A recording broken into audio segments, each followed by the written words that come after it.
Kisah Nabi Yahya, kisah Nabi Isa ini bersamaan. Karena itu ini ceritanya akan bersama-sama nantinya. Kemarin diterangkan bahwa ibu Nabi Yahya hamil bersamaan dengan hamilnya Siti Maryam, ibunya Nabi Isa. Diceritakan Siti Maryam waktu hamil Nabi Isa itu umurnya 19 tahun. Ada riwayat umurnya masih 13 tahun. Bahkan ada riwayat umur 10 tahun dan Siti Maryam baru haid 2 kali. Jadi masih sangat muda. Siti Maryam ini adalah perempuan yang sangat ahli ibadah. Beliau khidmat dengan Masjid Baitul Maqdis seluruh waktu, tenaga dan pikirannya. Tidak keluar kecuali dalam keadaan ketika datang bulan, atau karena untuk keperluan yang darurat, untuk buang hajat atau yang lainnya misalnya. Jika dalam keadaan dia tadi itu datang bulan atau ada keperluan, dia keluar dari masjid, dari tempat yang dibangunkan khusus tadi itu oleh Nabi Zakaria, keluar dari situ menuju ke rumah Nabi Zakaria. Nabi Zakaria adalah suami bebek daripada Siti Maryam, karena ibu Siti Maryam dan istri Nabi Zakaria adalah kakak beradik. Satu hari Siti Maryam, dalam satu versi ya, Siti Maryam waktu itu keluar dari rumah Nabi Zakaria ke arah timur. Saat itu adalah musim dingin, diceritakan di situ musim dingin. Maka duduk Siti Maryam tadi itu membersihkan kepalanya, membersihkan bajunya. Ada riwayat saat itu Siti Maryam lagi suci daripada haidnya, mau mandi. Setelah mandi, beliau tentunya pakai pakaian. Beliau ini tidak pernah ketemu laki-laki. Aneh, saat itu versi pertama lagi cuci dan bersihkan kepala, versi kedua setelah mandi berpakaian, datang seorang pemuda tanpa jenggot, tanpa kumis, mendekat kepada Siti Maryam, sangat bersih dan putih.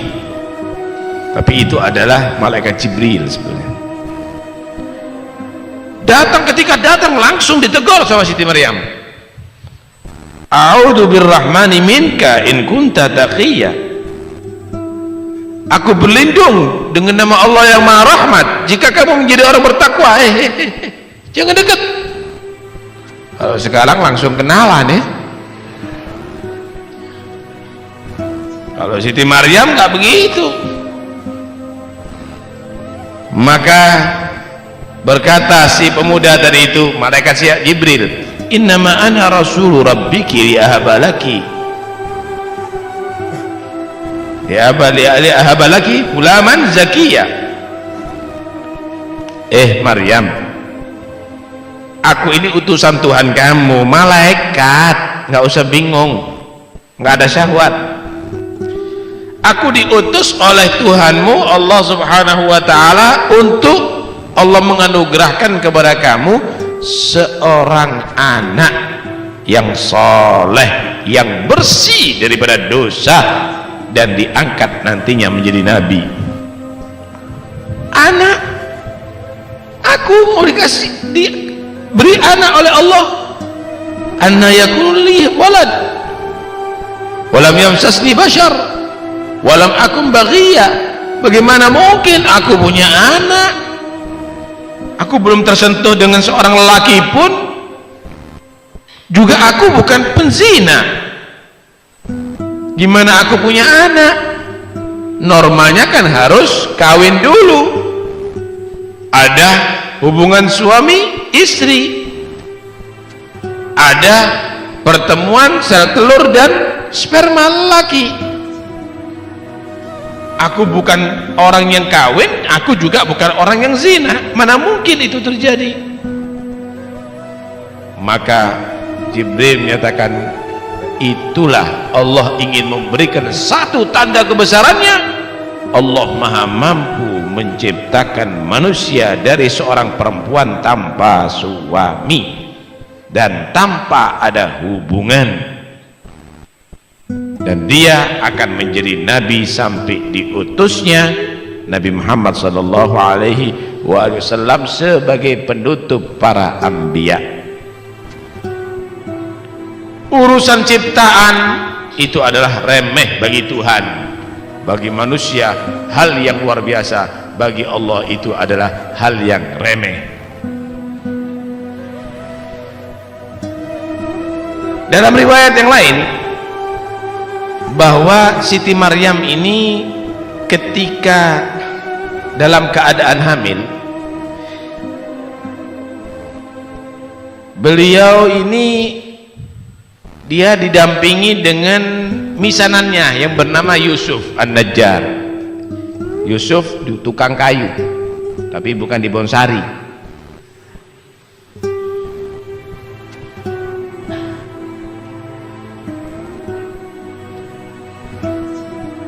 Ini yang selalu mendampingi. Mungkin saat itu syariat Nabi Zakaria misanan itu mahram mungkin ya. Kemudian mereka menjauh pergi ke satu tempat untuk beribadah di Jabal Sihun.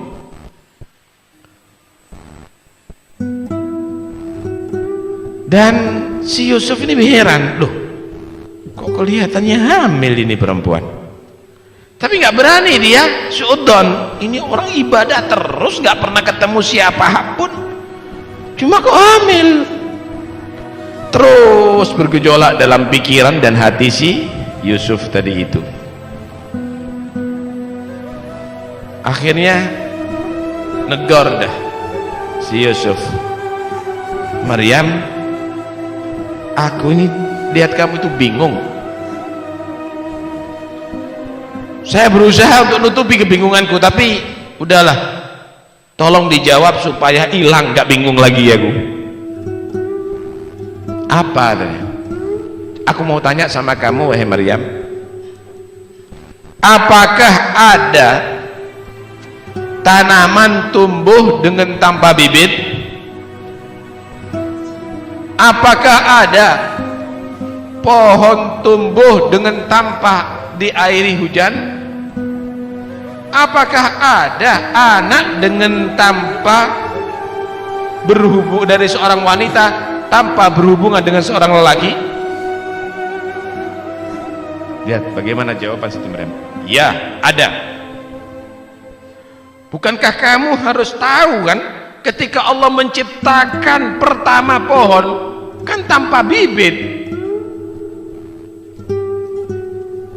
Demikian juga ketika Allah subhanahu wa ta'ala menciptakan tanaman tanpa bibit, Allah menciptakan pohon kan juga tanpa hujan pertama. Berapa banyak pohon itu tumbuh dengan tanpa diairi? Waduh, bukan itu maksudku. Aku kenal Allah itu maha mampu, maha bisa atas segala sesuatu, dan jika Allah berkehendak pasti dengan Allah menyatakan kun fayakun akan terjadi itu semuanya yang Allah kehendaki. Kamu bingung ya? Bagaimana Allah bisa menjadikan aku hamil ini? Iya, Saya mau tanya, kamu tahu enggak bahwa Allah itu menciptakan Nabi Adam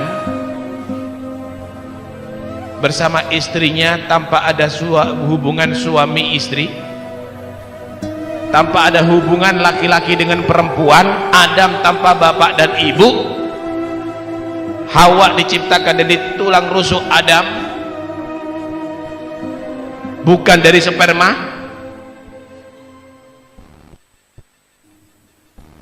Baru sadar, iya benar kamu wahai Siti Maryam.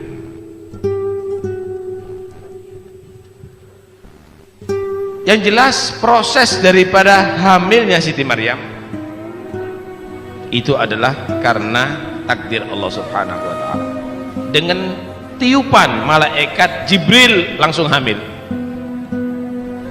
Ada menyatakan ditiup dari pakaiannya, ada yang menyatakan ditiup dari jauh langsung terasa hamil, malah ada menyatakan 1 jam langsung hamil besar,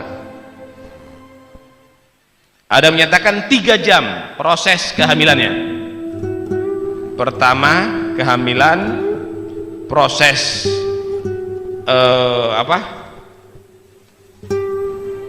pembentukan daripada si janin, kemudian proses dimasukkannya ruh kepada si janin, langsung dalam 3 jam. Ada menyatakan malah 1 jam, ada menyatakan normal 9 bulan. Subhanallah. Ketika tahu hamil, pasti kaumnya tadi itu akan menfitnah. Tahu begitu, Siti Maryam menjauh daripada kaumnya supaya melahirkan dengan tenang bayinya sambil menunggu petunjuk daripada Allah Subhanahu wa ta'ala. Mencari tempat yang jauh, yang sekiranya tidak bisa dicapai oleh kaumnya, oleh Bani Israel saat itu, yaitu ada di Baitul Laham. Baitul Laham itu kalau dikenal oleh orang-orang sekarang Bethlehem, di daerah situ.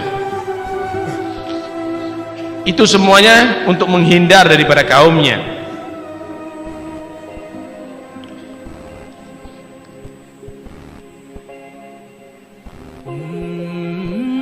Kenapa ya kok Jibril ini ketemu dengan Siti Maryam dalam bentuk manusia, kok tidak dalam bentuk malaikat? Kalau langsung dalam bentuk aslinya tidak bisa ada dialog dengan Siti Maryam. Nabi aja pertama ketemu dengan Jibril, pertama Nabi gemeter, karena melihat Jibril itu punya 600 sayap, tingginya menyundul langit, badannya antara timur dan barat penuh semuanya.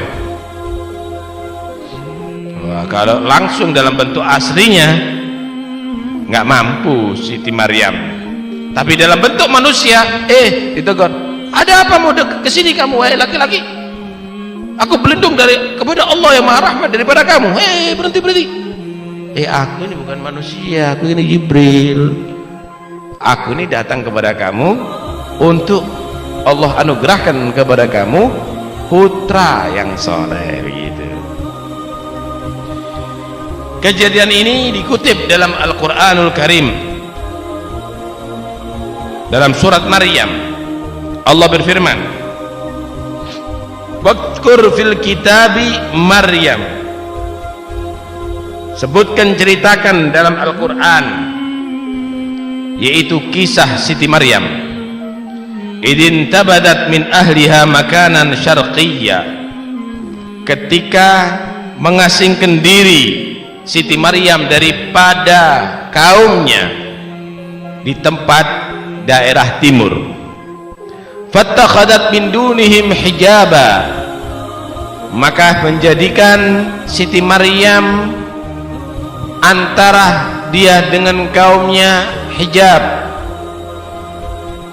penghalang untuk membersihkan kepalanya dan juga pakaiannya, atau mandi karena bersih atau suci daripada haidnya.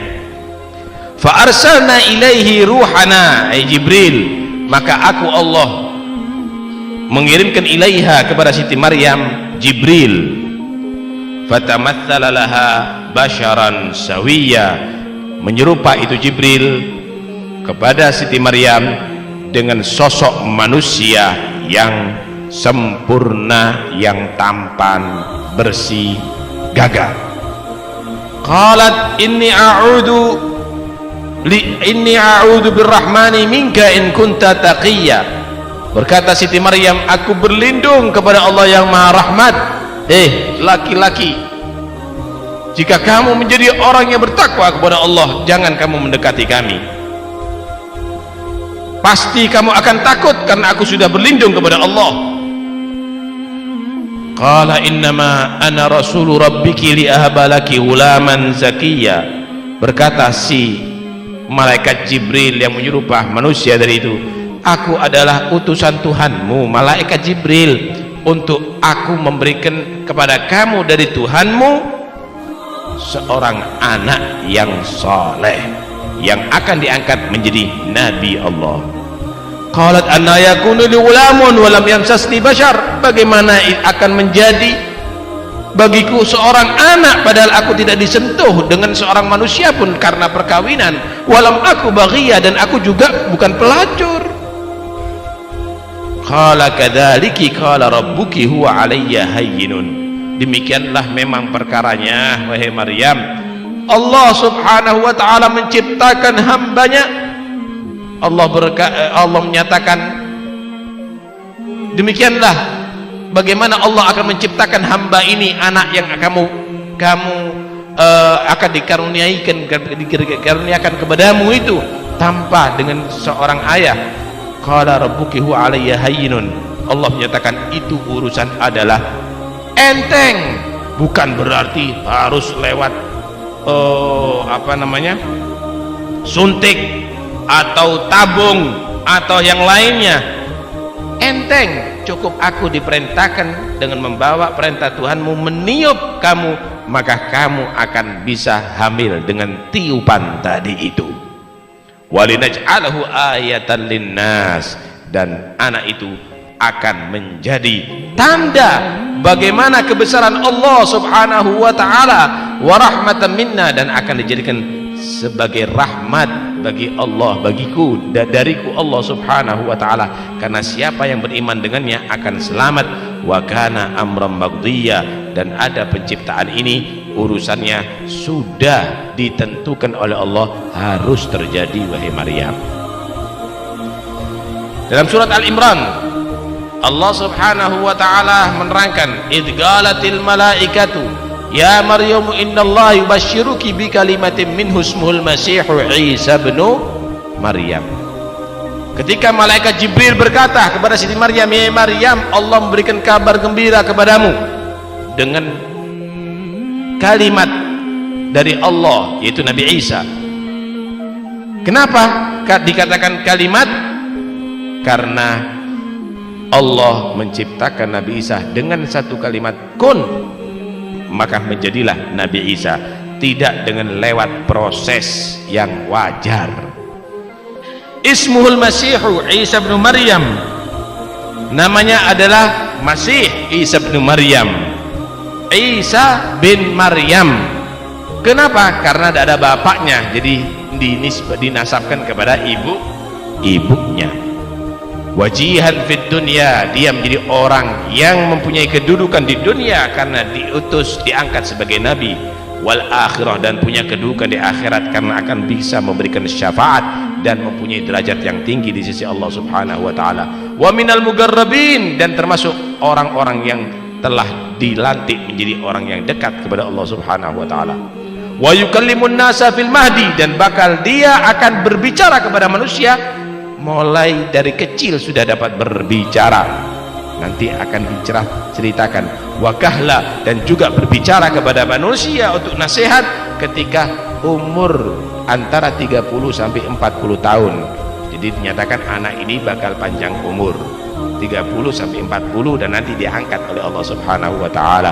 Wa minas shalihin, dan dia termasuk hamba orang yang soleh.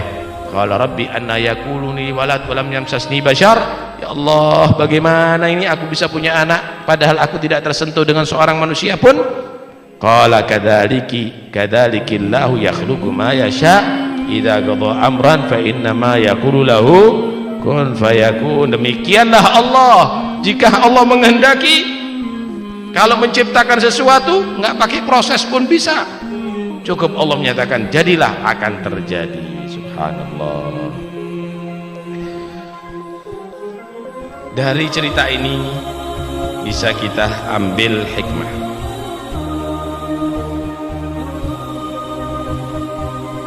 Jangan kamu ukur kudrat Allah, kemampuan Allah itu dengan proses alami. Jika Allah menghendaki, maka akan terjadi tanpa proses. Karena itu kalau Anda ukur kejadian Isra Mi'raj dengan ilmu pengetahuan, nggak nyantol. Kalau kamu ukur kejadian diciptakannya Nabi Adam, nggak nyantol.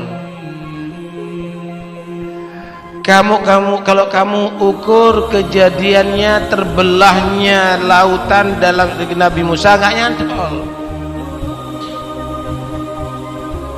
Kalau kamu ukur kejadiannya lahirnya Nabi Isa dengan ilmu pengetahuan, nggak mampu. Karena itu jangan diukur dengan sebagai bukti daripada ilmu pengetahuan, sains, penemuan, tapi itu adalah sebagai bukti keimanan. Ada yang terjadi yang ilmu tidak mampu, yang akal tidak mampu. Ada yang terjadi akal tidak mampu. Dan itu banyak bukti. Karena itu Allah Subhanahu wa ta'ala mengingatkan kepada orang yang mengkultuskan Nabi Isa karena nggak punya bapak, dari seorang ibu tanpa bapak sebagai anak Tuhan, maka Allah Subhanahu wa ta'ala menggambarkan innama mathalu Isa kamathali Adam. Inna mathala Isa kamathali Adam. Perbandingannya, perumpamannya Isa ini sama dengan Adam, malah lebih hebat lagi. Tanpa bapak dan ibu diciptakannya Nabi Adam. Nggak usah bingung. Subhanallah, seharusnya begitu. Maha besar Allah, Allahu Akbar.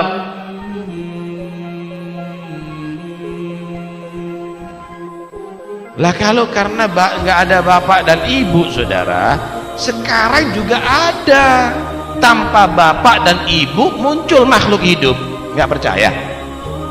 Tapi nggak ada yang menganggap itu adalah anak Tuhan. Karena bukan manusia. Tapi makhluk hidup. Contoh, ada tikus mati, dapat 3 hari keluar set, nggak punya bapak, nggak punya ibu, itu setnya. Itu makhluk hidup kan? Makhluk hidup tanpa bapak, tanpa ibu, itu mau dikatakan anak Tuhan?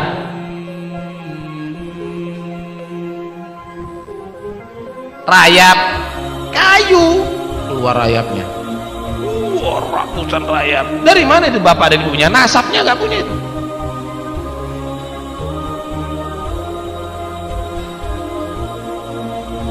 Seharusnya di situ manusia, subhanallah, ini nggak ada, kok bisa-bisa ada dengan muncul itu. Begitulah Allah jika menghendaki, segala sesuatu tadi itu akan terjadi kehidupan, dan bisa kehidupan itu dicabut oleh Allah yang maha bisa. Subhanallah.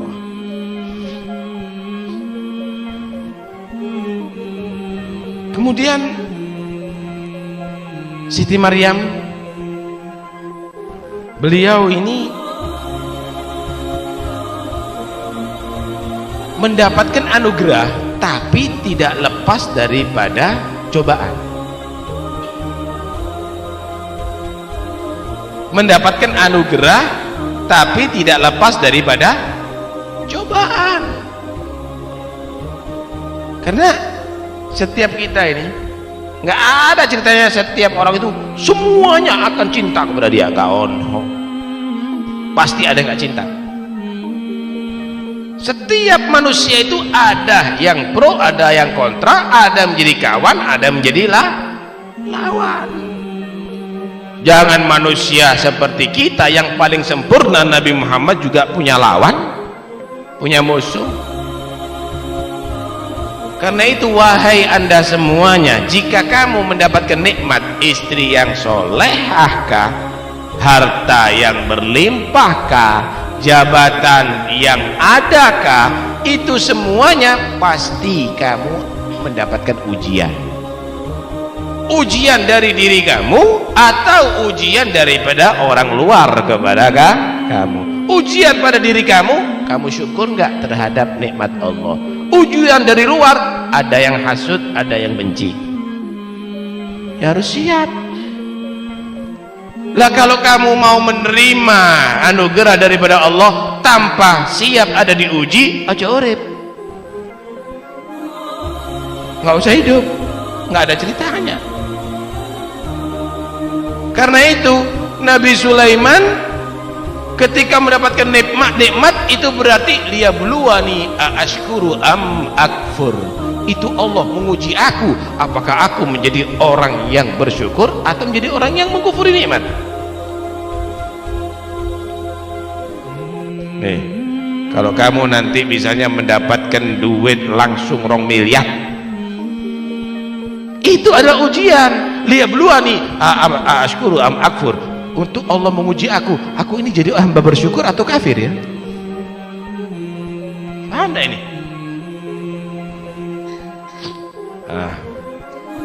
Musuh pasti ada.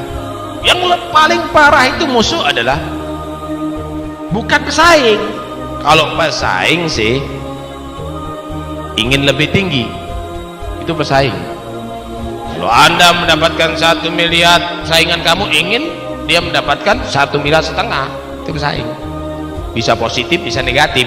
Cuma yang paling parah orang hasud.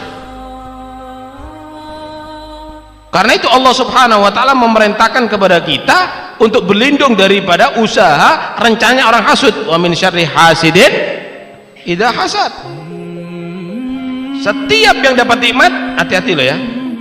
Ada yang hasud nantinya. Kullu dzi ni'matin mahsud. Orang hasud itu kadang-kadang nggak pingin. Cuma orang yang hasud itu yang penting orang yang nggak disenangi dari itu nikmatnya dicabut oleh Allah, sekalipun dirinya nggak dapat apa-apa. Jahat sekali orang yang hasud itu. Bahaya itu orang hasud.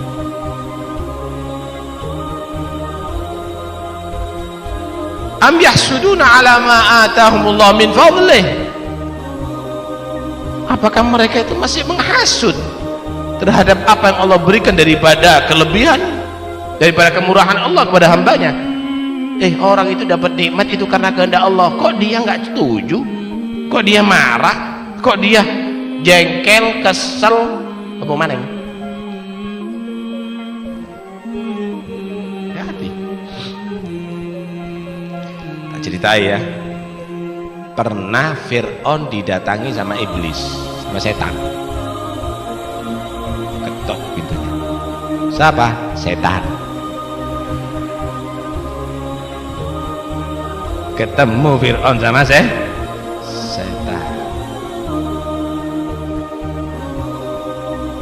Setan, kata Fir'aun. Aku sama kamu ini mungkin makhluk paling jelek ya. Kamu dilaknat oleh Allah saat turunan kamu loh. Hebat kamu itu jeleknya. Saya juga manusia ngaku Tuhan. Kira-kira ada nggak makhluk yang lebih jelek daripada kita? Menurut saya, kata si setan, ada. Siapa tan?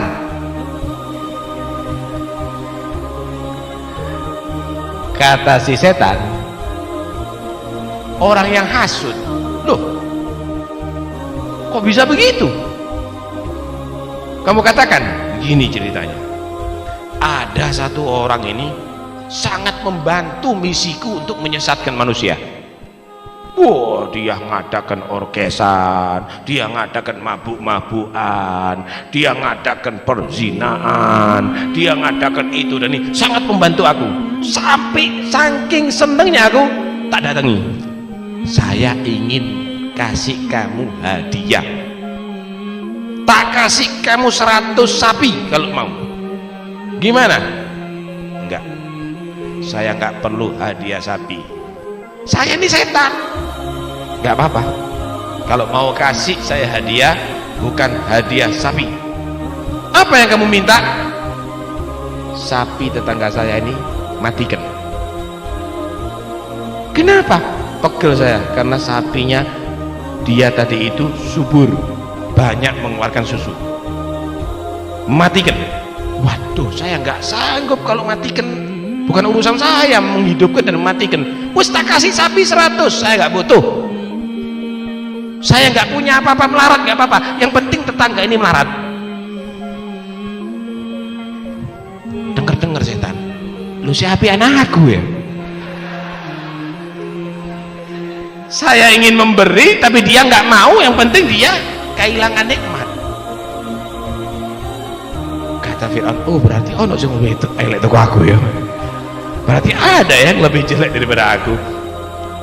Hati-hati, jangan jadi makhluk yang lebih jelek daripada setan dan daripada Fir'aun. Dari cerita ini juga seorang perempuan, kalau dia ingin menjadi perempuan yang mulia, jadilah perempuan yang tidak pernah bermain dengan laki-laki. Kamu akan menjadi perempuan yang hina kalau demikian itu. Lihat Siti Maryam, ketika lihat sosok laki ganteng tampan lagi, itu kenalan. Siapa namanya mas? Nggak kenalan begitu. Ini a'udzu birrahman in kunta taqiyya. Aku berlindung dengan Allah yang Maha Rahmat. Kalau kamu jadi orang bertakwa pasti takut karena saya berlindung sudah sama Allah. Nggak mau dia. Diangkat derajatnya Siti Maryam. Lah kalau sekarang enggak, bangga kalau punya kenalan banyak. Dia menjatuhkan dirinya. Dia hancurkan dirinya. Karena itu hati-hati kalau punya anak perempuan ya. Didik anak perempuan untuk bisa malu. Karena malu dan iman itu adalah bergandengan terus. Nggak punya malu, imannya rontok. Nggak punya iman, nggak tahu malu. Al-haya'u wal imanu qurina, fama nuzi'a ahaduhuma illa wa tabi'ahul akhar. Kalau sekarang kan enggak. Bahaya ini sekarang ini. Dianggap kalau ada laki-laki yang senang sama dia itu satu kemuliaan. Sebenarnya itu adalah satu kehinaan. Pernah Nabi memberikan satu pertanyaan kepada sahabat. Siapa yang tahu perempuan yang terbaik? Perempuan yang terbaik itu gimana kriterianya, sifatnya? Pikir semua. Sahabat pikir. Dah, pikir. Besok aku kepingin tahu siapa yang paling tepat jawabannya, kata Nabi.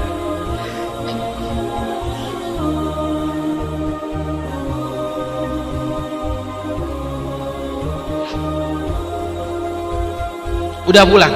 Di antara yang hadir Sayyidina Ali bin Abi Thalib. Sayyidina Ali di rumah. Siti Fatimah ngelihat, kenapa suaminya ini kok termendung, tertegun gitu ya. dideketi. Kenapa anda kok kelihatan kepikiran? Mikir pertanyaannya Rasulullah, ayahmu belum ketemu jawaban. Kriteria laki-laki yang terbaik itu gimana? Kriteria perempuan terbaik itu gimana? Oh gitu, aku tahu jawabannya. Oh iya? Apa? Perempuan yang terbaik alla tarar rajul wala yaraha rajul. Perempuan yang terbaik yaitu perempuan yang belum pernah memandang laki-laki dan belum pernah dipandang oleh seorang laki-laki. Oh gitu ya. So, ketika kumpul sama Nabi, siapa yang tahu jawabannya? Saya ya Rasulullah ingin mencoba untuk menjawab. Silahkan wahai Ali. Sebaik-baik perempuan yaitu perempuan yang tidak pernah memandang seorang lelaki dan juga tidak pernah dipandang oleh seorang lelaki. Senyum Rasulullah. Dari Fatimah ya jawabannya.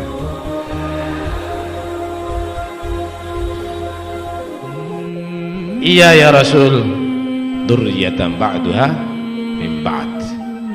Ya, turunan memang begitu, insyaallah sama dengan atasnya. Karena itu jogon, jangan nanti belum kawin sudah 100 laki-laki yang dikenal. Anak anda ini calon apa model begini nih? Hati-hati, dinasihati. Yang penting jangan melampaui batas ya. Wes mari ke batas. Melampaui batas susah mentek. Nggak masuk akal. Udah goncingan sama-sama, yang wajar-wajar aja. Udah duduk bersama, nggak apa-apa asal tahu diri. Udah ketemuan bersama, jalan-jalan bersama, yang penting tetap bisa mengkondisikan lo. Hati-hati, jangan demikian. Tidak ada seorang laki-laki dan perempuan yang dia di tempat yang sepi kecuali setan yang ketiganya. Kecuali setan. Udah iman habis, malaikat harus ndelok wis. Setan udah yang paling menghubungkan. Hati. Dan jika kamu ingin mempunyai anak yang solehah, maka jadilah laki-laki, jadilah orang tua yang soleh. Iling-ilingin ya. Ketika kamu mempermainkan anaknya orang, nanti anak orang akan mempermainkan anak kamu nanti.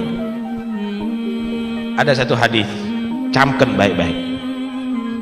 Nabi pernah bersabda gini, man zana zuniya walau fi haiti dari. Siapa yang berzina, bahkan keluarganya akan dizinai orang sekalipun dalam rumah tangganya sendiri.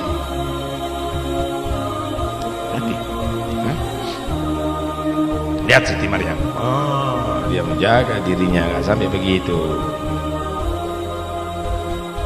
Kemudian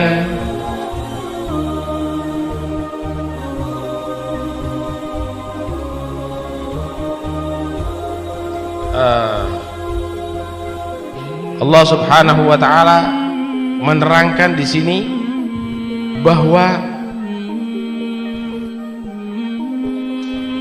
Siti Maryam ini hamil dengan secepat itu. Karena itu saudara, kita lihat apakah Siti Maryam itu nabi? Enggak kan? Berarti kejadian kepada Siti Maryam tadi itu didatangi oleh malaikat Jibril. Siti Maryam itu hamil. Kemudian nanti kejadian Siti Maryam tadi itu mendapatkan makanan yang bukan pada musimnya. Itu berarti karomah. Karena terjadi bukan dari seorang nabi, terjadi pada seorang yang soleh. Karomah itu ada. Karena itu kalau ada orang yang mengingkari karomah keramat, itu adalah orang yang tidak percaya dengan Tuhannya. Hati-hati. Allah keramat itu goblok kon. Quran penuh karomah. Nih, kemarin inget gak ceritanya seorang soleh yang Allah berikan ilmu rahasia Ismullahil A'zam yang mendatangkan singgasana Balqis? Bukan nabi, itu karomah, bukan nabi. Siti Maryam bukan nabi, itu adalah karomah. Apalagi nanti akan diceritakan, ada cerita Ashabul Kahfi, cerita Khidir dulu ada khilaf itu ulama, antara ada menyatakan Khidir itu adalah nabi, ada menyatakan bukan nabi. Kalau bukan nabi berarti karomah bagi Jibril, bagi si Khidir. Banyak itu karomah. Karena itu orang-orang yang nggak tahu, yang tidak percaya dengan keramat, maca Quran, maca hadis. Kalau baca hadis tambah ketemu nanti keramat-keramat pakai. Gak usah baca hadis dah, baca Quran kamu akan paham. No ngono karomah. Kalau ndak, gak ngerti artinya berarti kan. Gak ngerti artinya berarti ketok goblokmu.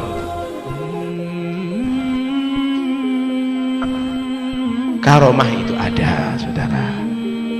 Dan karomah itu muncul kejadian luar biasa pada orang-orang yang soleh untuk menjadi bukti. Nih loh, kalau orang diridhai sama Allah, Allah tampakkan karomahnya, Allah tampakkan keistimewaannya. Begitu. Mudah-mudahan insyaallah kita semuanya menjadi orang-orang yang soleh. Amin. Putri-putri kita semoga menjadi orang-orang yang salihah, yang insyaallah akan menghasilkan anak-anak yang soleh.